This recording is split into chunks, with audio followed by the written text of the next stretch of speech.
Max loved Saturdays. Saturdays meant adventures with Dad.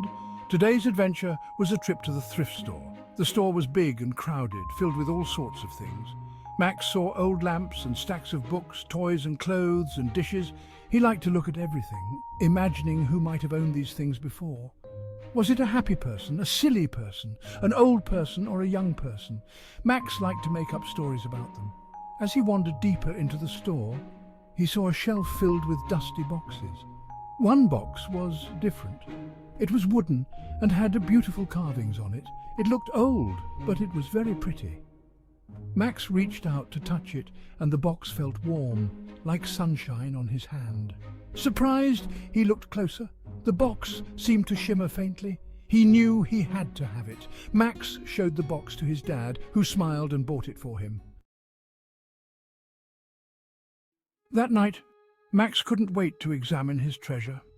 He took the box to his room and sat on the floor, holding the box in his hands, feeling the smooth, cool wood. He traced the carvings with his fingers, which looked like tiny flowers and stars. Max tried to open the box, but it wouldn't budge. Not wanting to break it, he stopped trying. He put it on his bedside table and went to bed. As he lay there, he kept glancing at the box.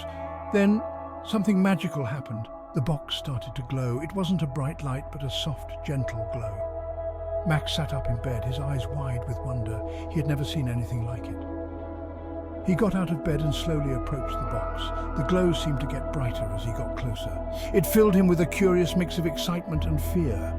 He had to know what it meant. Every night the same thing happened.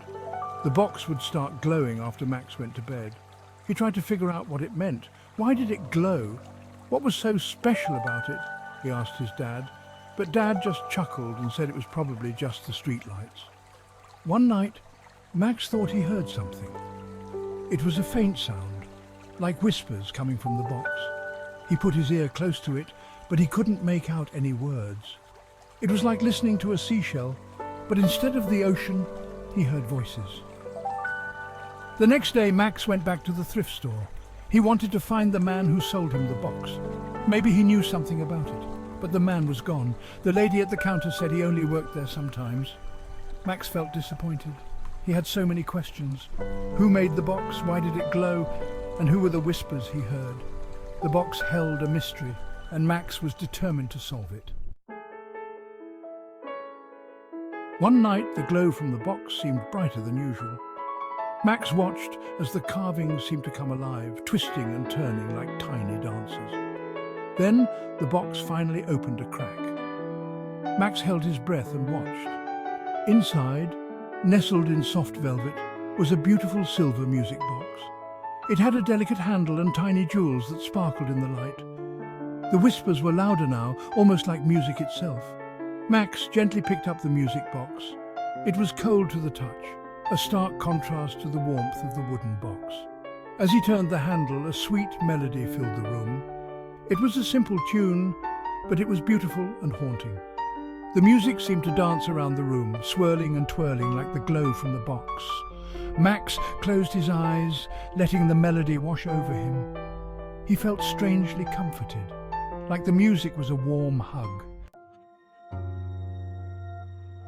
When the music stopped, Max noticed something else in the box. A small, folded piece of paper, yellowed with age, lay beneath the velvet lining. He carefully unfolded it and held it up to the light. The note was written in a flowing script. The ink faded, but still legible. It read, "This music box is my most treasured possession. It was a gift from my grandmother. When I hear its melody, I think of her and all the happy times we shared. Her name was Lily, just like mine." Lily. Max read the note several times, his heart filled with a strange mixture of sadness and wonder. He thought about Lily and her grandmother, two people he never met but felt connected to through the music box. He wondered what their lives were like, what stories the music box held. He imagined Lily as a young girl just like him, listening to the music box with her grandmother. He saw them laughing together, sharing secrets and dreams. The music box wasn't just an object, it was a vessel of memories, a link to the past. Max carefully placed the note back in the box alongside the music box. He closed the lid and the glow softened as if the box was content now that its secrets were revealed. Max went to bed, but that night he didn't just hear whispers, he heard stories. The next day, Max decided to find out more about Lily. He went to the library and searched for old newspapers and records. He spent hours poring over dusty archives, looking for any mention of Lily or her music box. Finally, he found a small article about a local antique shop that had closed down years ago. The article mentioned a beautiful silver music box that was one of the shop's prized possessions. Max had a feeling this was it. He visited the address where the shop used to be. It was now a bakery filled with the delicious smell of fresh bread. He told the baker about the music box and showed him the note. The baker, an old man with kind eyes, smiled and said he remembered the antique shop. He told Max that the shop owner was a nice old lady who loved music boxes.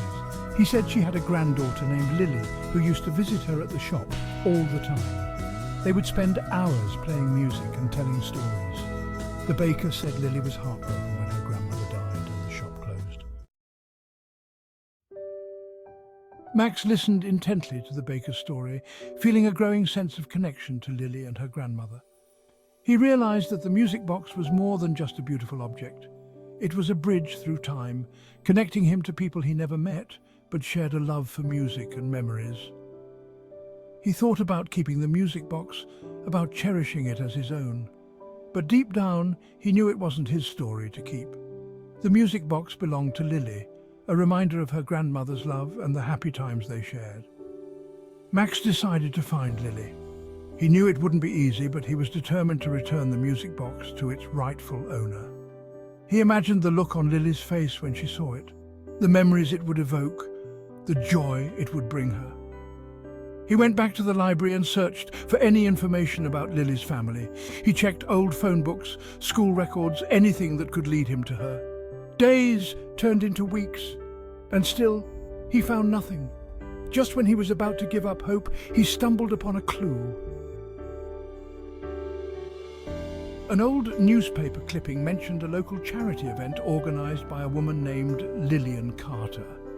The article included a picture of Lillian, a kind-faced woman with a warm smile holding a silver music box. Max's heart skipped a beat.